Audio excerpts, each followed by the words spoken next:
नया दौर media network का शो है खबर गरम। और मैं हूं सज्जाद अनवर। और मैं हूँ नसीम सिद्दीकी।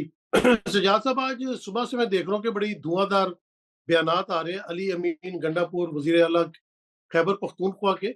मेरे ख्याल से पीटीआई को कुछ समझ आ जानी चाहिए, या जब आप बड़े ओहदे पे आते हैं तो कम से कम वहाँ के सुल्तान राय नहीं बनना चाहिए।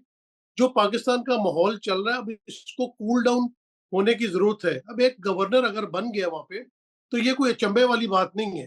अक्सर ऐसे होता है कि सूबे में हुकूमत किसी और की होती है, मरकज़ में किसी और की होती है, और मरकज़ के पास इख्तियारात होते हैं कि वो अपनी मर्ज़ी का गवर्नर तैनात करे। तो चलो, आपको कोई ना कोई वर्किंग रिलेशन बनाना चाहिए, और अगर वर्किंग रिलेशन नहीं है, तो गर्मी की शिद्दत में मज़ीद जो शिद्दत है वो लानी नहीं चाहिए। फिर अली अमीन गंडापुर जिस किस्म की गुफ्तगू कर रहे हैं कि मैं गवर्नर हाउस में ये बना दूँगा, तुम्हें सबक सिखा दूँगा। देखिए, अगर वफ़ाक वहाँ पे गवर्नर राज लगा देती है, तो फिर तो गवर्नर की राज होगा ना, गवर्नर सारे मामला चलाएगा, तो अली अमीन गंडापुर कहाँ जाएँगे? मेरे ख़्याल से उनको चाहिए कि जो खैबर पख्तूनख्वा के मामलात हैं, उन पे तवज्जो ज़रू ज़ ज़्यादा दें। और फैसल करीम कुंडी अगर एक आईनी वहाँ पे गवर्नर हैं, तो वहाँ पे खामोश रहें, और वहाँ पे जो है इस तरह की गुफ्तगू करने से इज्तनाब करें। और दूसरा मामला मैं देख रहा था कि वो शेर अफ़ज़ल मरवत का है, उसको शो कॉज़ नोटिस जारी कर दिया गया है। और लाज़मी बात है, वैसे पीटीआई के लिए उस बेचारे ने मेहनत तो बड़ी की है। जलसे जुलूस तो उसने बुरे वक़्त में निकाले थे, जब बाकी सारे लोग छुपे हुए थे या आगे नहीं बढ़े थे। लेकिन मैंने भी देखा कि शेर अफ़ज़ल मरवत भी जो है ना, वो विकेट के बाहर निकल के खेलने की कोशिश करते हैं, और बड़े मोहतात होके बयान देने चाहिए। पहले ही पीटीआई की क़यादत के ऊपर इल्ज़ामात है कि उन्होंने सफ़ारती ताल्लुकात दूसरे ममालिक के साथ ख़राब किए थे, ख़ास करके अमेरिका, बरतानिया वगैरह के साथ। तो इस किस्म का बयान देना सऊदी अरब के खिलाफ, जबकि सऊदी अरब के साथ तो वैसे ही हमारे बड़े बरादराना ताल्लुकात भी हैं, एक दीनी अकीदत भी है, और हमेशा सऊदी अरब ने हमारी मदद ही की है। तो उनको मोहतात होना चाहिए था। वो काफ़ी और बयान भी जो है वो बढ़-चढ़ के देते थे, और अपने कद से बाहर निकलने की कोशिश करते थे। जबकि पीटीआई के चेयरमैन गौहर खान साहब हैं, फिर उमर अय्यूब एक सीनियर लीडर हैं। बाकी क़यादत ने भी तकलीफ़ें उठाई हैं, ऐसी बात नहीं है कि उन्होंने तकलीफ़ें नहीं उठाई हैं। तो अब देखते हैं कि आने वाले दिनों में शेर अफ़ज़ल मरवत को, मुझे तो लगता है, कहीं पार्टी से ही ना निकाल दें। तो आप इसके ऊपर बताएँ दोनों चीज़ों पे। पहले तो अली अमीन गंडापुर पे बात कर लेते हैं, और फिर शेर अफ़ज़ल मरवत पे। जी, सजाद साहब। अच्छा, बात ये है कि पाकिस्तान में तो सियासत थ्रू आउट एक फ्रीलांस के तौर पर ही की जाती है, और वो जो तंजीमी तौर पे लोगों को पाबंद किया जाता है कि आपने ये बात नहीं करनी या ये करनी है, उस तरह का माहौल बहुत कम है हमारी पॉलिटिकल पार्टियों में। जिसके मुंह में जो आता है वो बात कर देता है। और ख़ास तौर पे पीटीआई ने तो सिखाया है अपने लोगों को कि किस तरीके से एक अग्रेसिव टोन में अगले बंदे की ऐसी की तैसी फेरनी है। और इन बातों के ऊपर कोई पीटीआई में किसी को कभी ना शोकाज नोटिस दिया जाता है, ना किसी को रोका जाता है, बल्कि इसको एनकरेज किया जाता है मादी में। शेर अफजल मरवत की बात इस सबसे शुरू में कर देते हैं। शेर अफजल मरवत जो है, वो सियासत में एक नौबारद है, लेकिन उसको उसने बहुत खराब हालात में मुकाबला किया। और कराची, लाहौर, पेशावर, मर्दान, उसने जब पार्टी बिल्कुल डेड हुई हुई थी, जब सारे लोग रूपोश थे, तो वो जाके कोई ना कोई एक्टिविटी ऐसे करता था नसीम साहब के, जिससे लोग फिर मिसालें देते थे, देखो वो शेर अफजल मरवत गया है और उसने जाके ये कर दिया। अब उससे अगर गलती से सऊदी अरब के बारे में कोई बात निकली है, तो उसको मैं समझता हूँ कि इतनी बड़ी सज़ा नहीं देनी चाहिए। जैसे उसको नामज़द किया गया था पब्लिक कमेटी, जो पब्लिक अकाउंट्स कमेटी के चेयरमैनशिप के लिए, वहाँ से भी उसको हटा दिया गया। अब उसको जो शो कॉज़ नोटिस मिला है, उसका मतलब ये है कि अगर वो उनका जवाब तसल्ली बख्श ना हुआ तो एक्शन होगा। तो एक्शन में क्या हो सकता है? पार्टी होता तो उनके पास जो 2 मुख्तलिफ कमेटियों के मेंबर थे, उनसे तो उनको निकाल दिया गया। अब वो पार्लियामेंट के मेंबर हैं। तो अगर उनसे इस्तीफ़ा लेने की बात हो गई, तो ये मैं समझता हूँ उनके साथ बहुत ज़्यादती होगी। और उनको पार्टी से निकालने की भी एक लॉबी कोशिश कर रही है, क्योंकि वो शेर अफ़ज़ल मरवत थ्रू आउट मुँह फट आदमी है। वो जो भी उनके खिलाफ पार्टी के अंदर पॉलिटिक्स करता है, वो उसका ज़िक्र कर देता है। उसने पार्टी के अंदर दुश्मनियाँ भी ले ली हैं, इसमें कोई शक वाली बात नहीं है। तो लेकिन ये है कि उसके साथ वो उसका अभी कैरियर है उसमें आगे सियासत करनी पहली दफा है, मैंने बना है, बजाय इसके कि उसकी तराश खराश की जाए और उसको समझाया बुझाया जाए और उसको आगे लेकर जाया जाए पार्टी के साथ, उसको इस तरह से सजा देना मैं समझता हूँ कि बहुत अच्छी बात नहीं होगी और उनका दिल भी टूटेगा और वो सियासत से किनारा कश भी हो सकते हैं। तो ये नहीं होना चाहिए, मेरा ये एक पॉइंट ऑफ व्यू है। दूसरा रह गया गंडापुर साहब का जो चुनाव हुआ था ना एज ए सीएम, जबकि आपके पास केपी में बड़ी ऑप्शंस थी।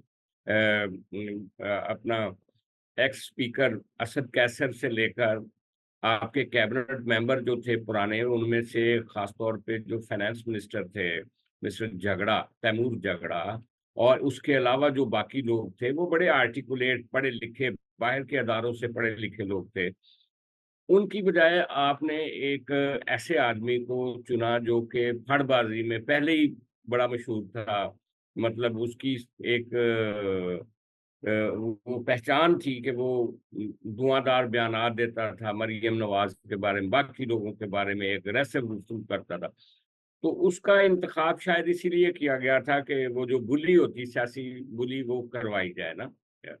अच्छा, वो पहले तो जेयूआई के गवर्नर थे यहाँ पे केपी में, उनके साथ मामला इनके पता नहीं दरमियाने थे, ठीक थे, उनके साथ कोई झगड़ा नहीं हुआ। अब ये जो आए हैं ना कुंडी साहब, फैसल करीम कुंडी, ये उनके मद्दे मुकाबल रहे हैं हल्के में, और फैसल करीम कुंडी उसी हल्के से जहाँ से अली अमीन गंडापुर जीते हैं, वो फैसल करीम कुंडी और उनके वालिद 3-4 दफा मौलाना फजलुर रहमान को हराकर मेंबर कौमी असेंबली बने थे।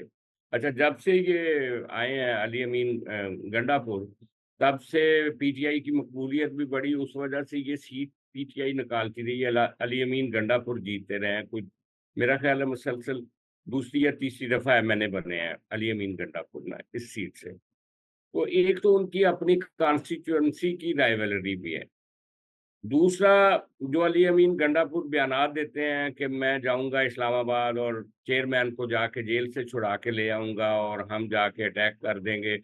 बिजली, खास तौर पे जो बिजली चोरी हो रही है केपी में, उसके बारे में उनका रवैया भी बहुत ही नॉन प्रोफेशनल है। वो कहते हैं जी कि मैंने वफाक से, केपी ने जो वफाक से पैसे लेने हैं उनको एडजस्ट कर लें उस चोरी का, और मैं अपने लोगों के शोकाज नोटिस नहीं देने दूंगा। हालांकि बात यह है कि वफाकी अदारे हर सूबे में काम करते हैं, उनको आप रोक नहीं सकते। मतलब वापडा को नहीं रोका जा सकता कि वो मेरे घर की बत्ती जो है मेरी नॉन पेमेंट पे बंद करे या ना करे। पंजाब गवर्नमेंट का इससे कोई ताल्लुक नहीं है। तो उनको ऐसे पंगों में नहीं पड़ना चाहिए जो कि लीगल हैं और कॉन्स्टिट्यूशनल हैं। उसमें वो कह रहे हैं जी कि मेरे सूबे के अवाम को आप बिजली चोर ना कहें, खा वो डायरेक्ट बिजली चोरी कर रहे हो। तो यानी पूरे पाकिस्तान के लोगों को सिस्टम के अंदर रहना चाहिए। अगर इनको वाजबात नहीं मिले वफाक की तरफ से, तो वो हक बजाना है, वफाक को उनको पैसे देने चाहिए। अली अमीन गंडापुर ने, सॉरी, ये जो फैसल करीम कुंडी ने जो बयानात दिए हैं 2-3, उसके जवाब में उसने आउट ऑफ प्रोपोर्शन बातें की हैं। मसलन कि मैं गवर्नर हाउस को कौमी विरसा बना दूंगा, मैं तुम्हें 2 कमरे में शिफ्ट कर दूंगा एनेक्सी में, मैं तुमसे गाड़ी छीन लूंगा, मैं तुमसे पेट्रोल नहीं दूंगा। भाई बेवकूफ आदमी, मुझे ये बताओ कि तुम कोर कमांडर हाउस है वहां पे पेशावर में, वफाक की और भी इंस्टॉलेशन है, किस किस को रोकोगे? मतलब अगर कल को फौज और रेंजर्स ही कहे कि हम गवर्नर हाउस के बाहर आ जाते हैं पहरा देने के लिए, तो ये क्या केपी पुलिस लेकर जाएगा? यानी कि अपने आप को बिल्कुल ही एक्सपोज करने वाली बात है। ये वो लड़ाई है जो लड़नी नहीं चाहिए बेसिकली। ठीक है। अच्छा, फिर वो कहते हैं जी कि ये आईनी ओहदा है गवर्नर का, लिहाजा उनको सियासी बयानात से परहेज करना चाहिए। भाई, किसी हद तक ये बात दुरुस्त है, लेकिन बात ये है कि आपके मुल्क में जो बाकी गवर्नर हैं या जो आपका प्रेसिडेंट अलवी, आप अपने प्रेसिडेंट अलवी की बात सुन लें, कर लें, वो सियासी इंटरव्यूज देते रहे, अपना प्रेसिडेंसी प्रेसिडेंसी के दौरान भी देते रहे, अपना एक पॉइंट ऑफ व्यू भी रखते हैं। गवर्नर का भी एक पॉइंट ऑफ व्यू होता है। अब सिंध वाले कहें कि ये जो टेसोरी साहब है ये बात ही ना करें, ये जो आईटी के कोर्स करवा रहे हैं सिंध हाउस में ये बंद कर दें, तो ये एक मतलब ये है अजीब कि बात। सजाद साहब सारी बात का लुबे लुभाग ये है कि अपनी अपनी डोमेन में रहना चाहिए। पाकिस्तान पहले ही यस। इन कॉन्फ्रंटेशंस का बहुत नुकसान उठा चुका है। अच्छा, मैंने देखा कि नवाज शरीफ साहब एक दफा फिर उन्होंने बड़ी खामोशी तारी होगी, और पिछले दिनों सुनने में आ रहा था कि उनको दोबारा मुस्लिम लीग नून का सदर बनाने की तैयारी भी हो रही। तो क्या आपको लगता है कि ये नून और शीन वाला मामला है? क्योंकि हमने अगर तारीख उठा के पढ़े तो देखा है कि बेटे ने बाप को जिंदान में डलवा दिया, बाप ने बेटे को मरवा दिया, चचा के साथ जो है वो इस किस्म के मामलात हुए बादशाहत में। तो लगता है कि उनको लग रहा है कि भाई मरकज में जो है शहबाज शरीफ की ग्रिप मजबूत हो रही है और इनकी सियासत कमजोर होती जा रही है। लाजमी बात है, उम्र का भी एक तकाजा है, क्योंकि उम्र तो एक बढ़ती चली जा रही है। अल्लाह ताला सेहत वाली जिंदगी दे। तो इसी वजह से शायद इसहाक डार साहब को अपना डिप्टी प्राइम मिनिस्टर बनाया गया, ताकि वो भी प्राइम मिनिस्टर हाउस की तमाम रिपोर्टें भी देते रहें, और जो मामलात नवाज शरीफ साहब करना चाहते हैं वो इसहाक डार साहब के हवाले से करवा ले। दूसरा जो है वो एमबीएस का जो दौरा है पाकिस्तान सऊदी क्राउन प्रिंस का, वो कहा जा रहा था कि 15 मई से लेके 20 मई तक एक्सपेक्टेड है। अभी इतलात आ रही है कि वो शायद दौरा कैंसिल हो गया है। तो आप समझते हैं कि ये एक तो नवाज शरीफ वाला मामला, इस पे कुछ रोशनी डाल दिएगा। दूसरा कि सऊदी अरब के साथ जो हमारे प्रोजेक्ट्स डिस्कस हो रहे हैं, वैसे तो इस तरह के प्रोजेक्ट्स सुनते सुनते हमारे कान पक गए हैं कि अभी हमारे पीटीआई के दौर में हमारे समुद्र से तेल निकल रहा था, फिर वहां से इन्वेस्टमेंट आ रही थी, फिर वहां से फलां चीज आ रही थी। इसी तरह अभी भी हम सुन रहे हैं कि जी इंडेक्स ठीक हो गया, फलां चीज ठीक हो गई। कागजी बातें, फिगर्स वाली बातें बहुत ज्यादा होती हैं, लेकिन गरीब तो वहीं का वहीं पर है। गरीब उसी तरह पिस रहा है, उसको 2 वक़्त की रोटी नसीब नहीं हो रही, वो बच्चे का ट्यूशन फीस नहीं दे सकता, उसको घर का बिल अदा नहीं कर सकता। आपने देखा कि आज़ाद कश्मीर में बिलों को लेके किस तरह जो है लोग सड़कों पे निकल आए, और क्यों ना निकलें। लोगों ने अपने घरों की चीज़ें बेच-बेच के ब बिजली के बिल दिए। मैं और आप भी इसके विक्टिम हैं कि जहाँ हमारे लाहौर वाले घर में 23, 24, 25 हज़ार बिल आया करता था, वहाँ पे अब इतना बिल तो अब गैस का आना शुरू हो गया, और बिजली का बिल पौने 2 लाख, 2 लाख के करीब आ रहा है। पता नहीं लगता कि हमने कोई अंदर फैक्ट्री लगाई हुई है। हालाँकि बड़े मोहतात अंदाज़े में अब तो एयर कंडीशन वगैरह भी यूज़ होते हैं, पूरी फैमिली एक कमरे में बैठ जाती है, उधर इस्तेमाल कर लेते हैं, बंद कर देते हैं, लेकिन फिर भी अवाम को कोई रिलीफ नहीं मिल रहा। तो ये जो बड़ी-बड़ी बातें सरमायाकारी की हो रही हैं, सी-पैक का बड़ा कहा जाता था कि पीटीआई के दौर में सी-पैक बंद कर दिया गया, सी-पैक खत्म हो गया, लेकिन अभी भी दौरे ज़रूर हो रहे हैं चाइना के, लेकिन सी-पैक पे कोई काम होता नज़र नहीं आ रहा। और अगर कोई काम हो रहा है, तो उसके नतीजे में आवाम को कोई रिलीफ मिलता नज़र नहीं आ रहा। तो ये किस किस्म का गोरखधंधा है जो चल रहा है? जी सजाद साहब। अवाम तक तो ट्रिकल डाउन होते में बड़ा वक्त लगता है, लेकिन आज आईएमएफ ने बड़ी तारीफ की है। आईएमएफ ने खास तौर पे केयर टेकर गवर्नमेंट की।